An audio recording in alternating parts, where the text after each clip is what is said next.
All right, so we're in I Am That, and I say that more to make sure that I'm doing the right class at 11 o'clock in the morning, which seems very strange still. And we're on section 5. What is born must die.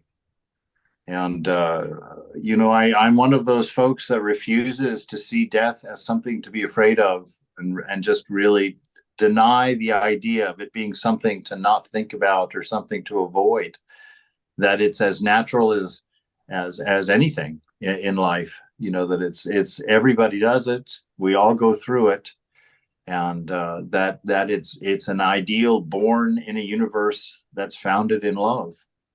And so here we jump in. It's also one of the principles that we talked about in the Katha Upanishad class on Monday as well. I think that recording's out there, but this notion that when Nachiketa's father says, "I give you to death," we always see that as a curse because we have that view of death as being a curse. But it wasn't that, because it was just the other half of the equation. His father could have easily have said, "I gave you birth." And we would think, "Oh, that's a beautiful thing. You gave me birth." And then he says, "And I gave you death," because you can't give somebody birth without giving them death as well. And so it's the yin to the yang. It's the balance of life. So the questioner is asking a really good question, because I actually initially in my mind answered it wrong when I read it this morning. Is the witness consciousness permanent or not? And I just naturally quickly in my mind said, "Oh yeah, it's permanent." But then realized there's one step deeper than that, which he brings out. Maharaj says it is not permanent. The knower rises and sets with the known. That in which both the knower and the known arise and set is beyond time. The words permanent or eternal do not apply. So that's how we know this idea of eternity. There's so much I would love to talk about on this, actually. It's so inspiring. This idea of eternity, our natural way of thinking of eternity is a really long time. We just think it's like how we think of infinity too. We just think really big. And that's just not it. To be eternal means it's outside of time. Time doesn't apply to you. I mean, if you've got infinite time, you're not going to worry about spending it as such, because you're not spending it, because you can't spend something that's infinite.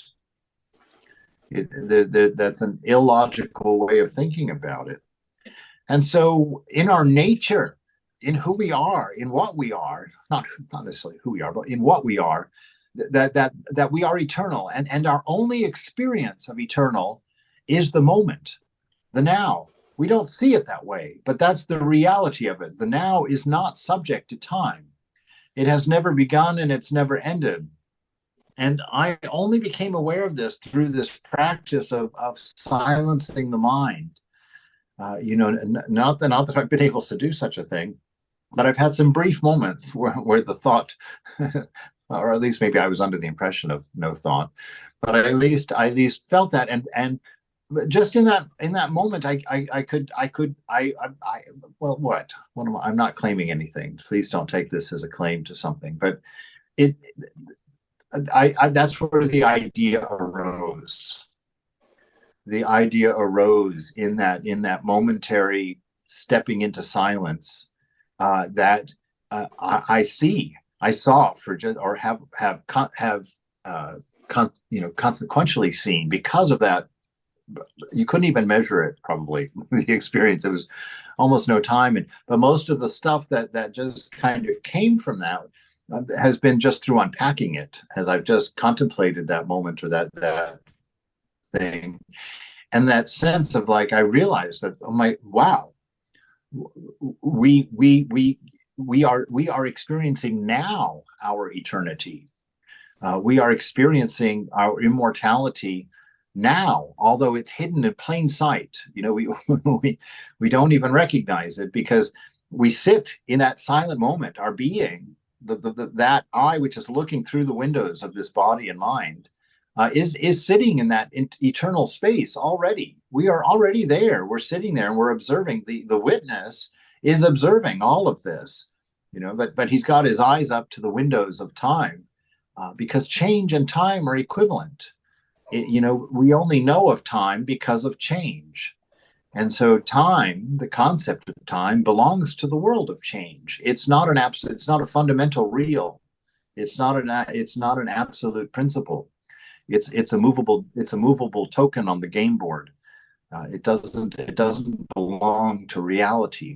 It's the concept of mind as things change, and as we've talked in the past, all thought is everything is a thought, and all of the change, these things that we literally imagine to be changing in this imagined outside world, are really just the passing of thought, which gives us the sense of time.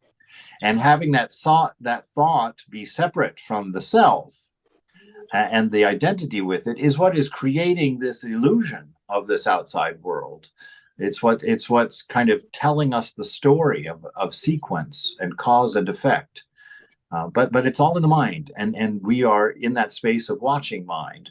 But when mind is transcended, when we actually get established in that space of knowing that we are not the doer, that we are the witness, that we have that experience of our own immortality and our own meaning, our own as in each one of us as the same self, looking out through all of these windows, all of these eyes, and listening in on all of these. We're the ultimate voyeur, really. In essence, God is that ultimate voyeur, hearing everything. And let me turn on the mute here just a moment. Oh, that's not going to work. Oh, it's there. Just a second.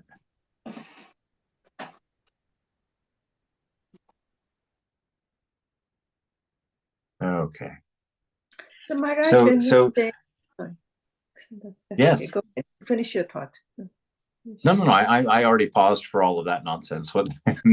No. So I kind of go back and forth. So when we say we are not the doer, then what is the doing? I mean, in the end, we are the doer. No. We are, I mean, when you say the body and the mind is the doing, or there is no doing, is the appearance of doing.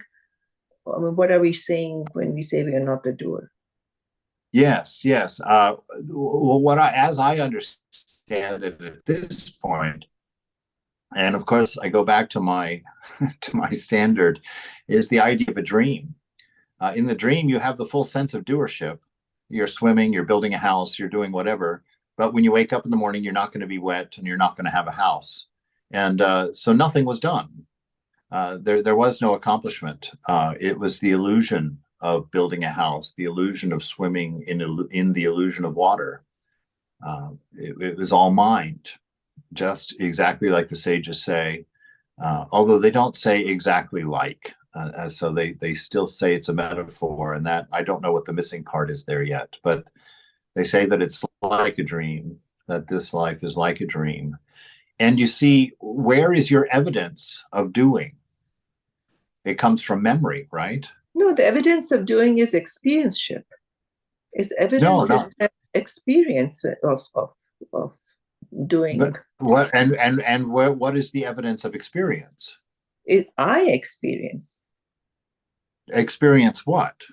I experience the knowing of experiencing, the knowing of seeing, the knowing of doing, the knowing of understanding.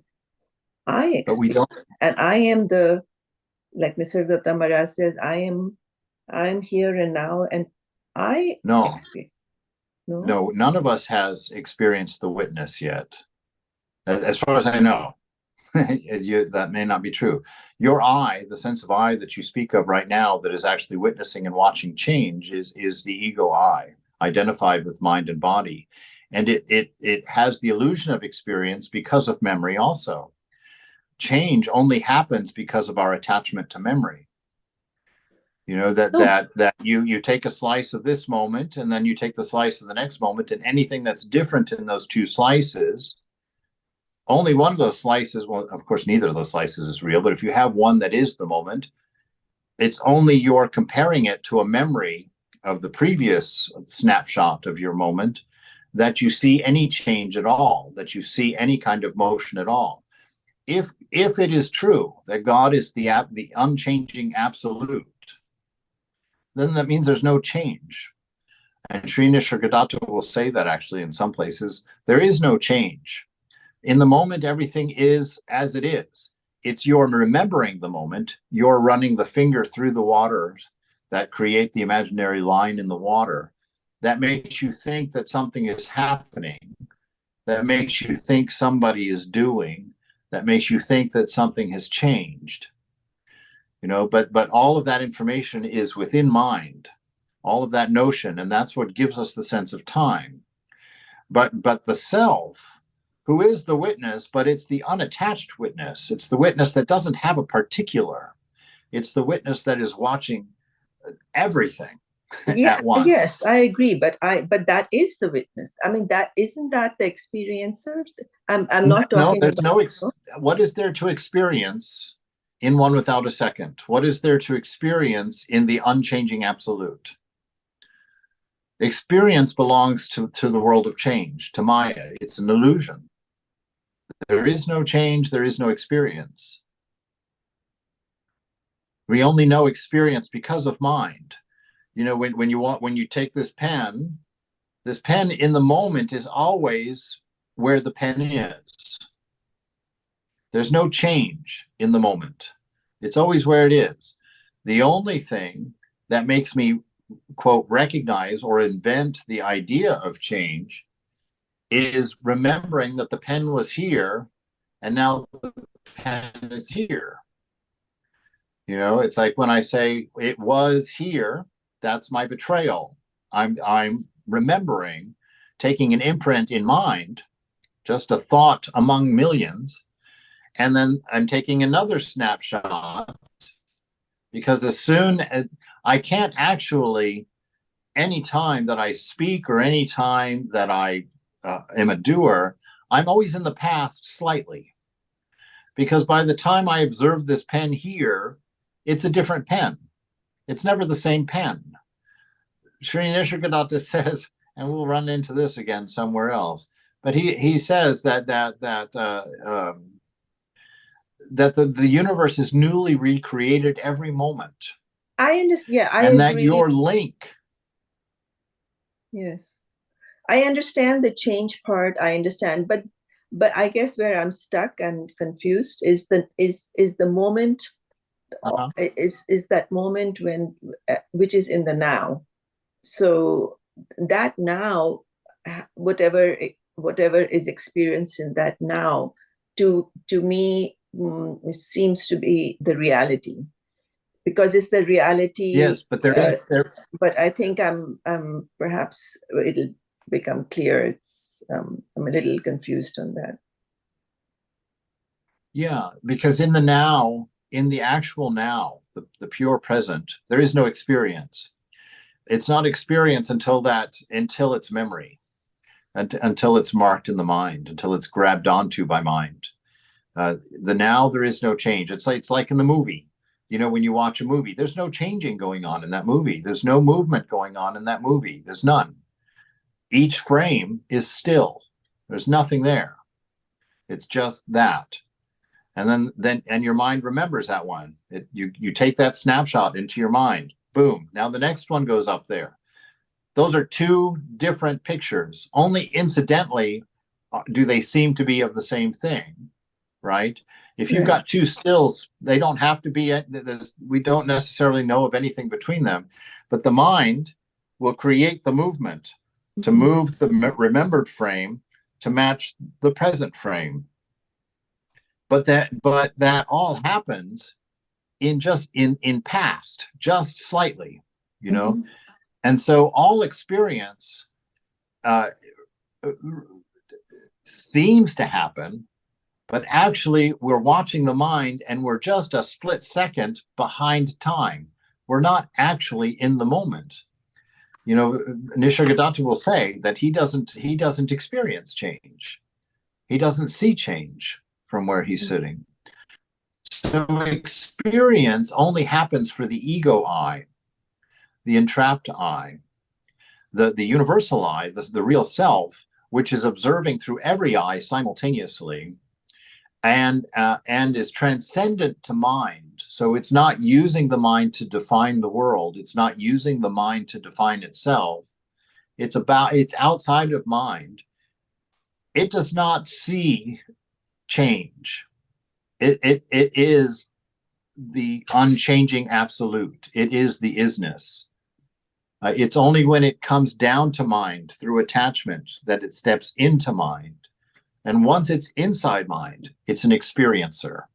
Once it's inside mind, it witnesses change. But outside of that, there is no change. Change belongs to mind and is witnessed through attachment, right? Through identity.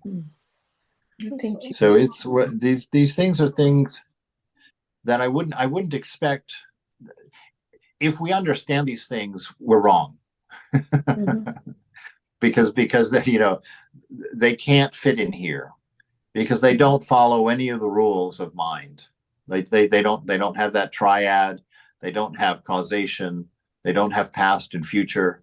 And so we simply can't conceive of them. So don't, at that level, we're playing, really. We're playing. Ours is to let go of mind and to let go of attachment. We're not going to know these things. They are unknowable. And so when we're talking about them, we're only picking up hints. We're only picking up hints, vidya hints, toward an inherent knowledge. We're not even learning. We're just getting hints about an inherent knowledge. I don't know why. I don't know how that works, but Thakur says that there's vidya and avidya, and so some things are bringing us toward this knowledge, even though they have nothing to do with that knowledge. They still somehow bring us toward that knowledge, and some things take us away from that knowledge, even though they also have nothing to do with that knowledge. And so in doing these things, we're just kind of following a scent more than actually trying to learn something. Because realization is not learning, and realization is not understanding. Realization is a spontaneous, magical act of grace.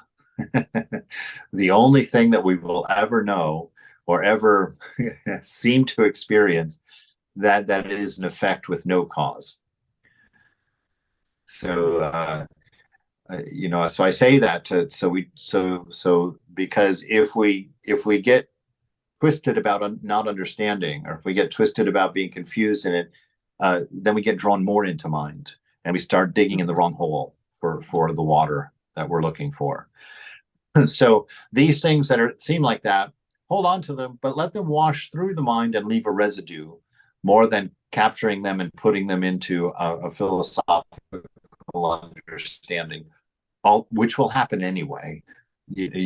Just by the nature of mind, we're going to build a relational knowledge of these topics, but that's not the thing. That's not the thing that's going on. So he says that this witnesser, the watcher, is not permanent, because the watcher, he's telling us this right here, because the watcher, the witness, if it's witnessing, it's an ego self.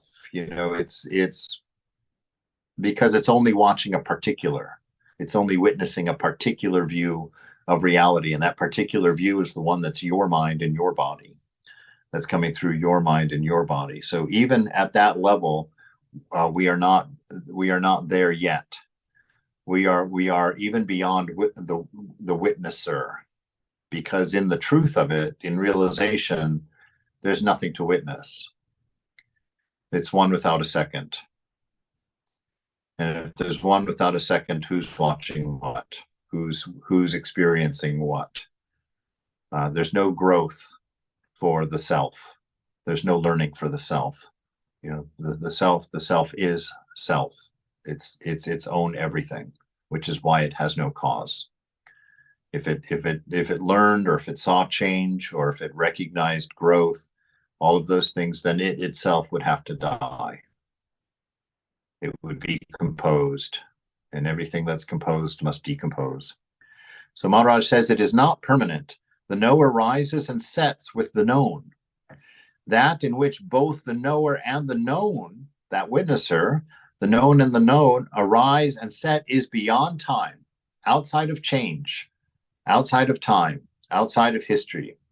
The words permanent or eternal do not apply. So that it's not that it's unchanging. It's not that it's permanent. It's that it's completely outside of the game, completely beyond all rules.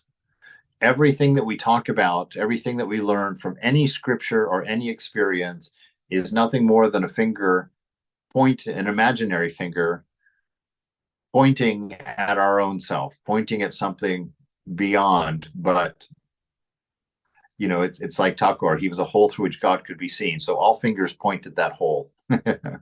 Everything Thakur said was not about Thakur, even though we assign it to him and learn from him. Everything he says was just pointing at the hole that he was, the absence that he was, that allowed us to see. So that makes our task really impossible to approach through learning.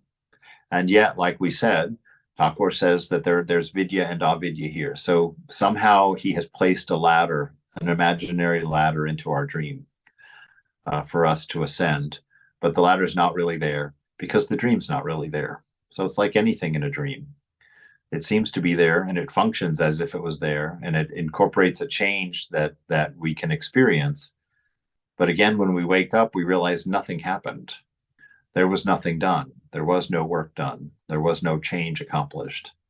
The dream was a dream. It was its own context, its own bubble, as it were. And outside of the bubble was the unchanging sleeper, who of course, let the metaphor stop there. Any poking at the nature of the sleeper will destroy the metaphor. So, here he says it. The questioner asks, in sleep, there is neither the known nor the knower. What keeps the body sensitive and receptive? Maharaj, surely you cannot say that the knower was absent. The experience of things and thoughts was not there at all. Oh, sorry about that. The experience of things and thoughts was not there. That is all. But the absence of experience, too, is experience. It is like entering a dark room and saying, I see nothing. A blind man from birth knows not what darkness means. Similar, only the knower knows what he does not know. Sleep is merely a lapse in memory. Life goes on. Wow, I got chills from that. There's a lot of clues in here. So surely you cannot say that the knower was absent. Certainly the person's not dead. Everything is still functioning. The experience of things and thoughts was not there. So you weren't the experiencer in sleep, in deep sleep anyway. I think he's talking about deep sleep. But the absence of experience too is experience, right? Because you're taking a snapshot and comparing it. For experience, there has to be a duality. For experience, you have to be inside duality to have an experience. And so he's saying that even when you don't seem to be conscious, that there's still when you wake up, the knowledge of an absence of experience. So you remember something about deep sleep. How otherwise, because that's how you had a good night's sleep, or or that you were sleeping. So there's something there. And the conscious mind then is picking it up and giving it a continuity. It is like entering a dark room and saying, I see nothing, right? So you're having to have the memory of sight to compare the memory of no sight to in order to make that statement, I see nothing, right? Because someone who has never seen wouldn't know, would not have anything to compare it to. So there would be no change. There would be no alternative. It would be an absolute for them. They wouldn't. There's nothing there for them to know or to be able to describe the verb of see, because they have never seen. And that is the self. The self has never incorporated a verb. The self is a noun in a noun in let me tie a knot for myself to get stuck in. A noun in a universe of nouns. There's no verb for the self. A blind man from birth knows not what darkness means. Similarly, only the knower knows that he does not know. Sleep is merely a lapse in memory. Life goes on. Well, the questioner is going to go off in left field now and say, and what is death? All right, so we've got sleep, which is the closest thing, I guess, that we could call death in a way. You know, when you're pretending. If you remove death, the closest thing we would have to it is sleep. And so I guess that's where the mind of the questioner is going. So Maharaj says, it is the change in the living process of a particular body. Integration ends and disintegration sets in. Right? So it's a change in the living process of a particular body. So death is just a changing in the illusion, as it were, a changing in point of perspective. You're no longer going to view the world.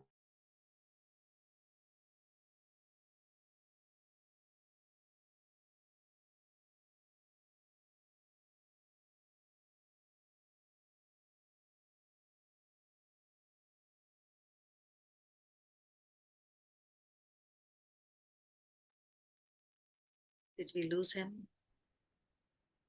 Yeah, it looks like it. I'm back. Can you hear me? Yeah. Oh, yes. Okay. I don't know what happened. It just I suddenly got a watch with a little moving hand that said waiting. I was like, I guess I am, but what does that mean? All right. I don't know what happened. Anyway, there was. So he's saying, but what about the knower? So death is just a change in perspective, a change in your point of reference. You're no longer witnessing through a body. You're probably still witnessing through mind, but a subtle mind, perhaps. But that's all. It's just the ending of the body that you've been attached to, and it'll be a newness. But there'll be well, I sort of think the reason that we don't remember our between lives is because we don't have a physical mind, a physical manifestation of mind within which to write the experience. You know, our brain takes memories through life, but if you remove that tool, you have nowhere to record the experience of being bodiless, being beyond body. So it's that you didn't have any paper to write down what was going on while you were dead. So we have no memory of death, which is why it remains such a mystery to us. We didn't have any place to write it down while it was happening. Whereas the mind that we carry around with the body here is recording everything. And that's what gives us this illusion of change and this illusion of ego and this illusion of story. So integration ends, basically attachment, really, I think. Attachment ends in a sense, at least with the body. It's integration ends and disintegration sets in. Questioner, but what about the knower? With the disappearance of the body, does the knower disappear? Maharaj, just as the knower of the body appears at birth, so he disappears at death.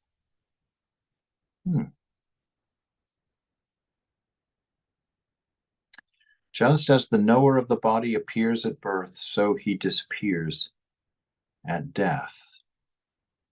The knower. That's fascinating.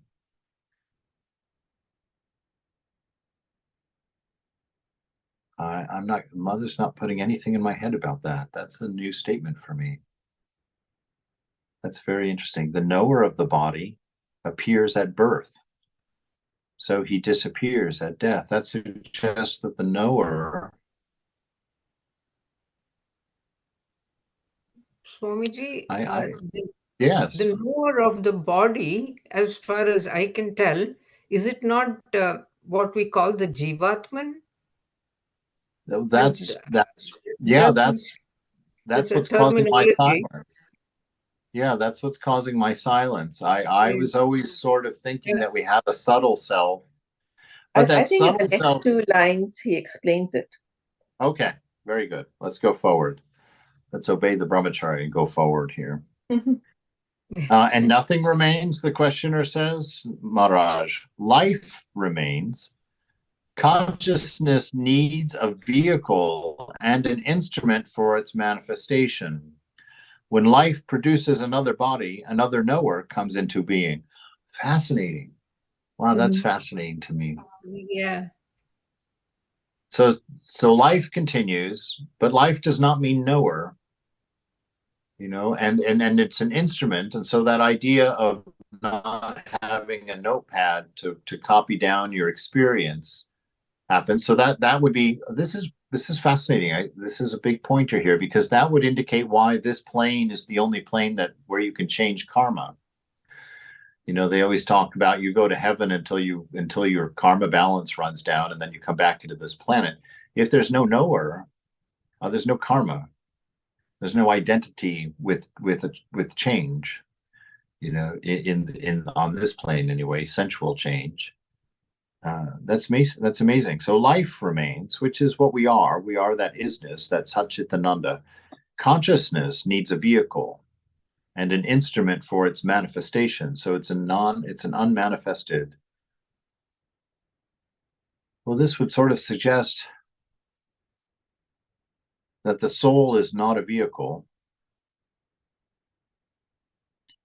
The soul is the universal self, and the vehicle would be would be because of attachment. The vehicle would form because of attachment to an idea, or attachment to a experience, attachment to anything.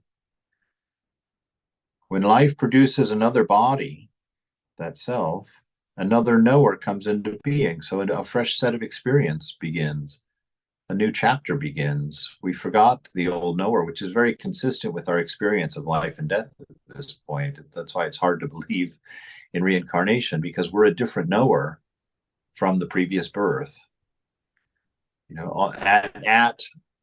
I think at the level of mind that's available to us within our experiencer, I think that like the Buddhists say, there's universal mind, and we each have a little corner of it. And so I think probably with each incarnation, when we manifest in a body, then we manifest a new tool. We get a new iPad as such.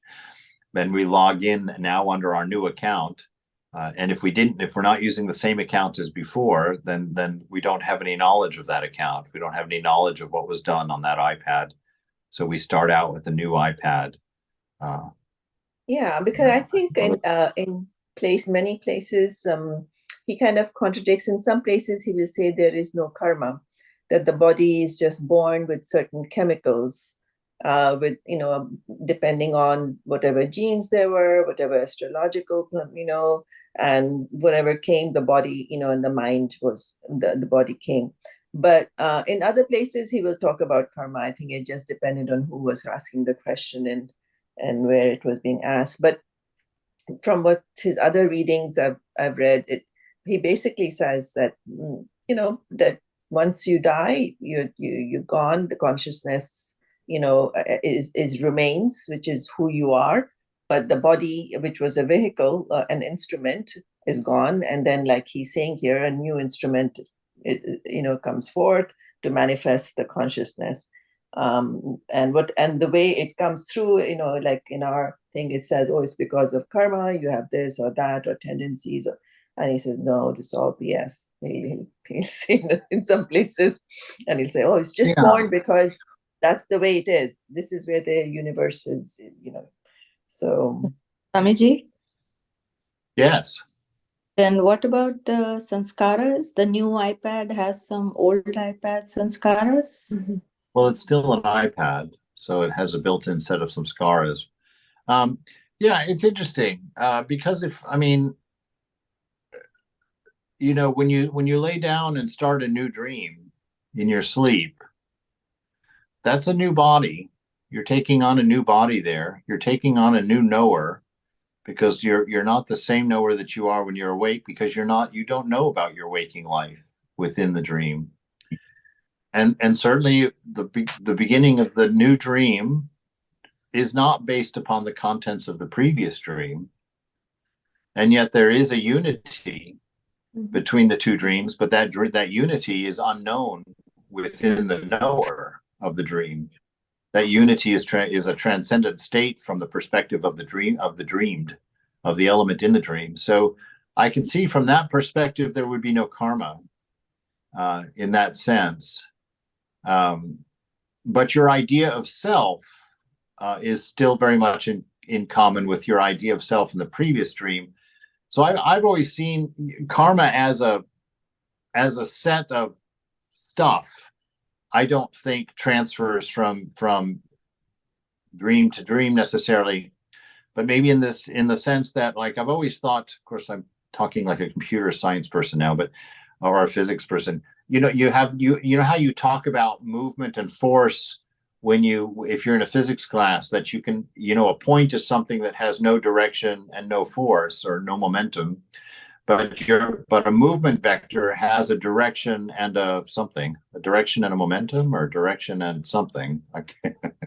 It's been too long, but you only have numbers, you only have a description of that point with movement and change. It doesn't have actually any of the details around why or how or what and all of that. It's just it's an identifying factor. And at the level he's talking, I think that is what is the residue of karma. It's not karma itself, but it's the point that you were going. It's the point of your learning, the point of your unfolding. I don't know. I think this is going to have to be one of those things that we don't know. But let's keep going here. So just as the knower of the body appears at birth, so he disappears at death. The questioner, and nothing remains? Life remains. Consciousness needs a vehicle and an instrument for its manifestation. When life produces another body, another knower comes into being. Is there a causal link between the successive body knowers or body minds? See, here he answers it. Yes, there is something that may be called the memory body or causal body, a record of all that was thought, wanted, and done. It is like a cloud of images held together. What is the sense of a separate existence? What is this sense of a separate existence? Maharaj, it is a reflection in a separate body of the one reality. In this reflection, the unlimited and the limited are confused and taken to be the same. To undo this confusion is the purpose of yoga. Yeah, that confusion is another word for attachment, identity. We think that we are this body, which we obviously aren't if we carry on beyond the body. And we think we are this mind, which the realized souls tell us is not true either. That it's our identity with the contents of mind, that attaching them to I, that basically hooking the battery of the self up to the dead machinery of me and mine and activating it, actuating it, and then identifying with what happens, identifying with its movement and with its change. So, but interesting that he does say something carries, like a cloud of images held together. So it's that would be our karma, that would be our samskaras. That would be the parabdha karma. When you're born, you take on not the particulars of that, but you take on the force vector of that and continue living. You just take the force vector, the representative of the direction and momentum with which you were going, and you pick up from that point and carry on forward. But the particulars of it are just a cloud, a bundle of images, he's saying. Swamiji? Yeah. Yes. The iPad example is good because the iPad has the I and the pad has the subtle bodies and the sanskaras and everything. Well, yeah, I think, yes. I think that's too complex of a metaphor to really, if we start trying to break things down like that. There's so many aspects to an iPad and using it, it's going to get confusing. I think it's just simpler to say that yes, there is a force vector from your previous existence that carries on in your new ignorance, but really all of it's irrelevant because you're none of it. And in actuality, none of it has anything to do with you. And, I think this is the reason, at least in my mind, in my own thinking about these things, it's like, we don't know what happens. We don't know the mechanics of it in our perspective, if it was important, we would know it. You know, if we needed to know it, we'll know it. And when the time comes, I guess, when it does become necessary, we do know. We do. That information is a spontaneous part of our being, but it's probably not information that can easily fit into a mind, which is probably why it's left outside the mind while we're in the body mind. You know, the knowledge, and actually, if you read these near-death experiences, there seems to be. I've read a couple of them recently, although I don't really like to base my knowing on those experiences because I have no way of knowing the validity of them. But I have heard several times from the people that have had that experience that when they die and they go into these other spaces, that they have an infinity of knowledge and an infinity of understanding and knowing available to them, that when they take on a new body, again, when they're brought back into their body, they're not able to bring that luggage along. It can't fit in the suitcase they're given, as it were. And so they come back into this world of ignorance. So this knowledge is, I would say, is probably something along that type. At least that's what he's sort of pointing at here. And we just get a subset of it. And from this subset, we want to know the rest. There was no way to bring that into this level of mind, this level of being. Swamiji. So does not, yes. Can you talk a little bit more about the last thing that he talks about in this reflection? The unlimited and the limited are confused and taken to be the same. Can you just that's yes, absolutely. That's your believing that you are the mind, right? And the mind is your universe. The mind is all thought. It's simply thoughts.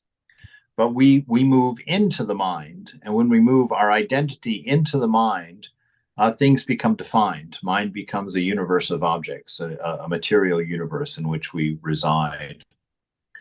And that's because we have confused our infinite singularity of a self with a particular mind, a particular story of who we are and what we are.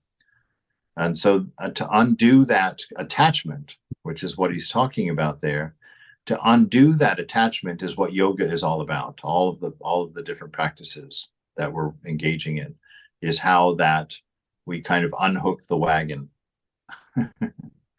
You know, we realized the wagon wasn't part of the car. And as soon as we unhook the wagon, we just leave all of that stuff behind and we carry on as in that metaphor, the car.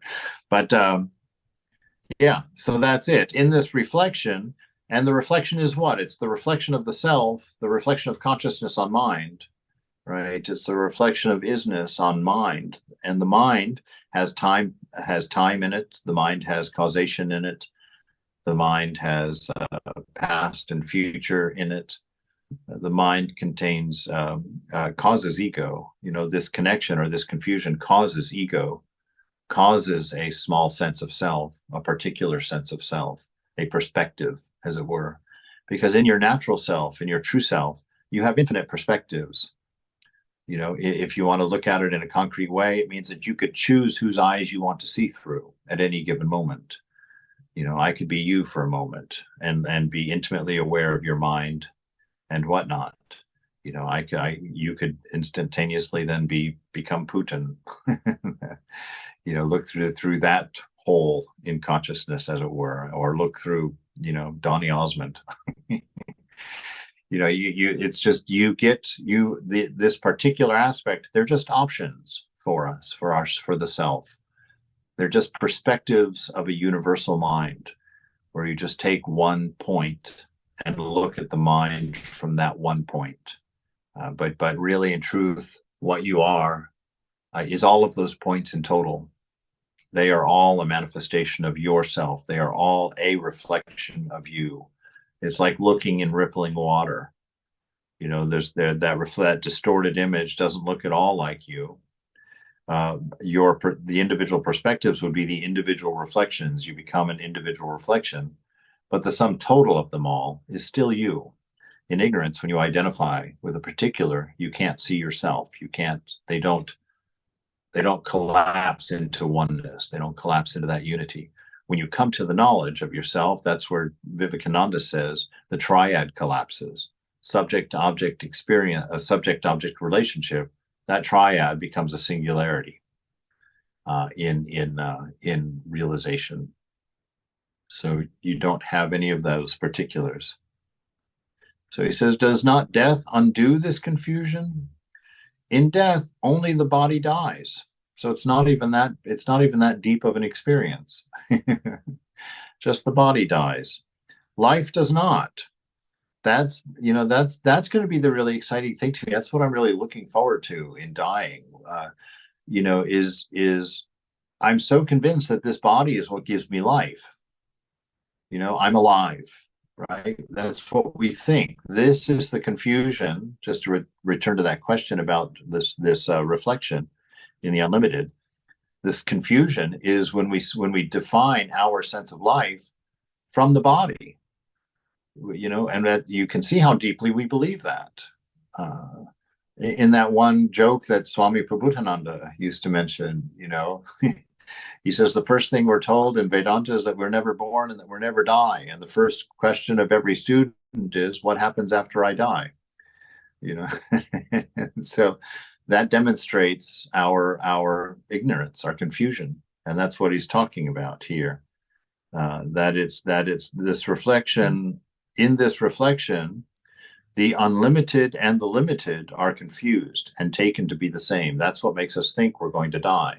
That's what makes us think that the body is our source of life. And that's what makes us think that our mind is our source of knowledge, because we're backwards. Our source of knowledge is the self, and our source of life is the self. But we blame the body and depend on the body. We blame the mind and depend on the mind. We're looking in the wrong direction. But does one get reborn? What was born must die. Only the unborn is deathless. Find what is it that never sleeps and never wakes, and whose pale reflection is our sense of I. Right? So in a sense, no, there is no rebirth from that highest perspective. How can you be reborn if you never die? Right? So that life isness, in its general sense, produces bodies, but is not born.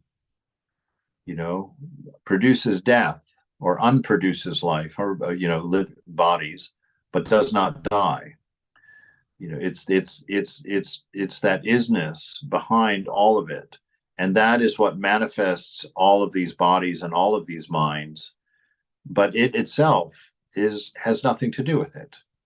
That's why the Gita tells us, the self can't be wedded, it can't be cut, it can't, be burned. All of those things. We are beyond all of this stuff. All of this stuff is within us. We are not subject to it. In death, only the body dies. Life does not. Consciousness does not. Reality does not. And the life is never so alive as after death. Wow. See, this is something else too that is reflected in a lot of those experiences, those near-death experiences. That you're more alive after you drop the body off. It's like taking off a pair of, it's like taking off your shoes at the end of the day. That restriction of the shoes, the heat of the shoes, the discomfort of shoes. You take them off at the end of the day, and there's this sense of And quite often in these near-death experiences, the body is like that. Death is like that. It's this sense of awe, but the sense of awe comes from a sense of peace and well-being that's not available to you in the body. Because you believe the story of lack, the story of smallness, the story of conditions. And that causes an anxiety, and you're carrying that anxiety, you're identifying with that anxiety and that fear and all those things that are part and parcel of taking on a body. And when the body drops off and there's this understanding that wasn't you're released from those. There's nobody to identify with.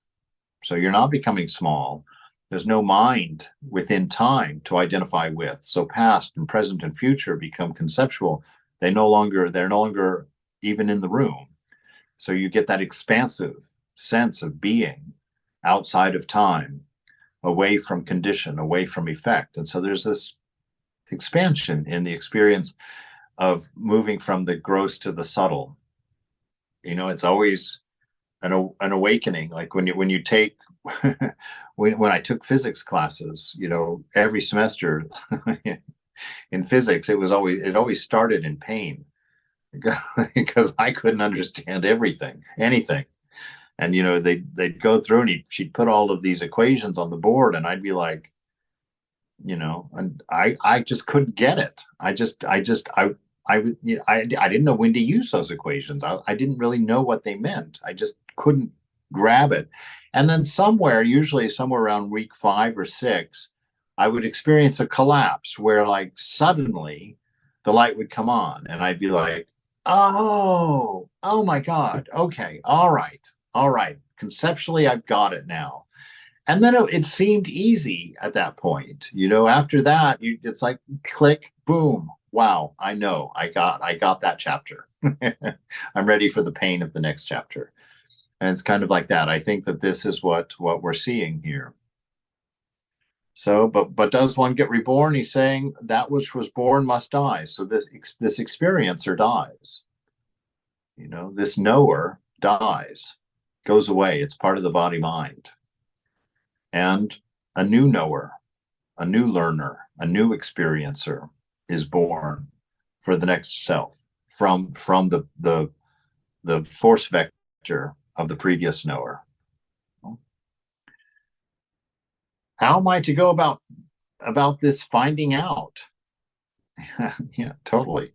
That's really all of our question right now. It's like, because in the context of this information, it ties even as a bhakti, even in the practice of spiritual life. That's what I keep saying. Realization is about something happening that has never happened. It's about studying in a way that we've never studied. It's about seeing in a way we've never seen. And even though it's fundamentally available to us because of our nature, because of what we are, and even though it's fundamentally part of our inner self, because we're looking the wrong direction, because we're looking to our mind to understand, and we're looking to our body and experience to learn, we can't get it, because it's not a matter of body, and it's not a matter of mind, and it's not a matter of experience. That our self is beyond all of those things. And that's what's magical. When we return, quote, from our perspective here, when we return to our self, all of the questions disappear because they're irrelevant at that point. It's like they were all small little shadows of the infinite knowledge of the self that's not relational, that's not objectifiable, that's not built on cause and effect, that doesn't change, that isn't isness. It's something utterly other than our experience, than our suspicions, but at the same time intimately part of our experiencing self, of our life self. So it's quite confusing. We need a new tool. And that tool that we need is grace and faith. It's faith and grace that are going to allow, not cause, but allow a realization, right? Because, if there's the slightest trace of worldliness in you, you cannot realize God, Ramakrishna says. And that trace of worldliness is the slightest belief that you are the mind or body. That's worldliness. That me and mine, which is born of believing in body mind, is what gives us our trajectory of ignorance. And so if there's the slightest bit of that, it can't go.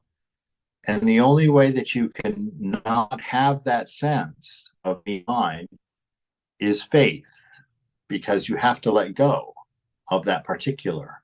You have to be willing to disappear, in a sense, from your current perspective. You have to be able to let go. You have to stop the mind. And the only way the mind is going to stop is by stepping outside of the karma that you own, the karma that you identify with. And the only way you can step out of the karma you identify with is by the permission of grace. Grace is the only thing that makes you unresponsible to karma. It's the only thing that makes you non-identified with your individual karma. And the way that that grace can manifest is when you let go of the cause and effect of your story. Grace is the negator of your story.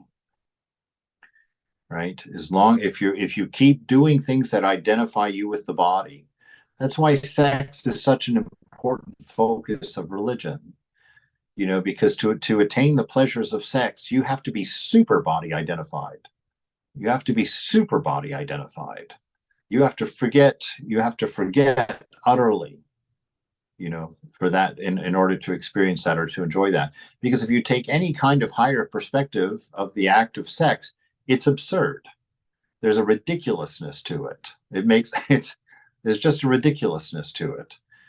And so that, you know, that's just one manifestation of this ignorance. It's the ultimate manifestation of this ignorance, you know, where you just drive your full identity into body, and full identity, you fully treat the other person as body. You know, it's like that's the impetus for it. And so we need grace to let go of the effects of doing that. If we don't have grace to let go of the effects of doing that, the me and mind remains strong, and we interpret our world accordingly, and we're stuck in there. So grace is the bar, the unmoving bar that will allow you to let go of your karma, which indicates a letting go of a body and mind and me and mind, right? And doership even. It's grace that makes you unresponsible as the doer. But that grace is linked to a faith in what? A faith in this Satchitananda. So the point is never the thing. The point is always pure love. The point is always an unconditioned love, an infinite wisdom, and the existence itself, not a particular existence, but existence itself. So we keep that in the mind, and that keeps us from using grace for license. If you put grace first, it gives you license to indulge. I'm not responsible for my karma. You know, the ego loves that thinking. So the ego is going to encourage that kind of thinking. Oh, well, you know, if I'm the absolute, I'm not these things. They don't have any indication for me. That's when you put grace first. But the thing that stays in the driver's seat for everything is pure love. That is the thing that will prevent you from using grace as your license. That is the thing that will prevent you from feeding your ego in the name of knowledge, right? So we hold on to that love, and we sit in the middle of that love, and that is the unifying thing for our own self. The duality exists in our mind, and the thing that causes duality is our identity with only a part of the universal, only a perspective of the universal. And letting go of that whole story puts us outside of time, outside of karma, outside of experience, outside of relational knowledge. And from there, we understand these things clearly. These things are 101 classes for a soul. For a body mind, these things are their doctorate, their postdoc courses. We're sitting there reading this going, what? What? But from your natural self, this will be a 101 class. It'll be obvious to us. So it's wonderful that just watching these seers try and put the unspeakable into words is quite quite amazing, you know. And even trying to talk about them, you can't make a statement without a violation. The very statement itself is a violation. The particular. All right, it's 12:08, and does anybody have another question or comment? Yeah, I do. Mm-hmm. So, you know, when you talk about pure love or grace, I mean, I find that in my practical experience as a cycle 22, right? If I don't have the grace, I cannot reside in pure love. And if I don't have pure love, I cannot reside in grace in a way. That's true. Yeah. And to me, then what I resort to, because at that point in time when I know that I that it may not be the right reaction or whatever, is to surrender to the now, right? Is to just say, okay, I just surrender. And whether you are at that time you call it grace or you call it love, I'm not sure. But you just say, okay, this is the will. This is I cannot do anything about it. I can't feel the love. So I fight with that, knowing that I should be loving or have the pure love, or I am pure love, and but not be able to express it at that point in time, is to then just surrender to where you are at that point. I'm not going to go in and try and change that. I think if that's working, then I think it has to be similar. You know, the thing is for me is when you do something that's avidya, when you do something that's counter to your like you say you slap your mother, you know, you get angry and slap your mother. Something has to release you from the responsibility of that. Just saying, you know, I don't know what happened. That doesn't release you. Inside, when I sit in the morning to do my meditation, and I try to experience, as it were, just a second. I try to quiet the mind. I find that the mind won't quiet because I'm still holding on to that responsibility of self. You know, that I slapped my mother. How can I sit there and ignore the fact that I slapped my mother in the name of anything? The only thing that allows me to do that is this idea of grace, which is an indicator, a pointer to an unconditioned love. You know, so it's the expression of an unconditioned love. But an unconditioned love doesn't really need an expression. I mean, that's what we all are, actually. I mean, we are the expression of that unconditioned love. It's just that in order to express unconditioned love, you have to give it all kinds of conditions to tell the story. And that's what life is. That's what this, seemingly to me, that's what this life is. It's the infinite ways of expressing an unconditioned absolute. But and so it's that, just to keep it simple and to try and find my way back to simplicity. When I'm doing that meditation and I'm remembering that I slapped my mother and I have all of that guilt and all of that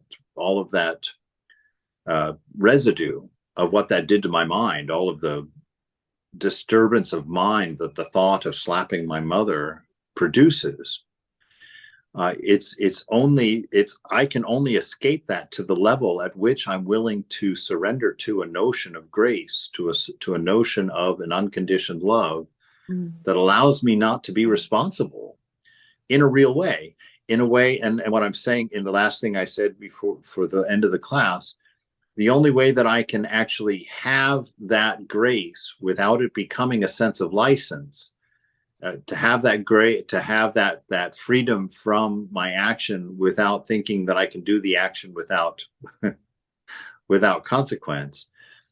I can only do that to the degree of my faith, my trusting in a grace that is tied to an unconditioned love and unconditioned compassion and unconditioned caring and giving.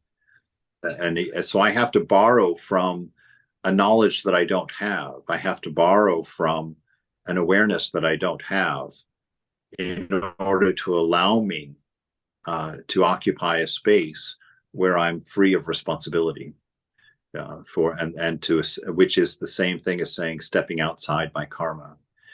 And that is what allows us to quiet mind, to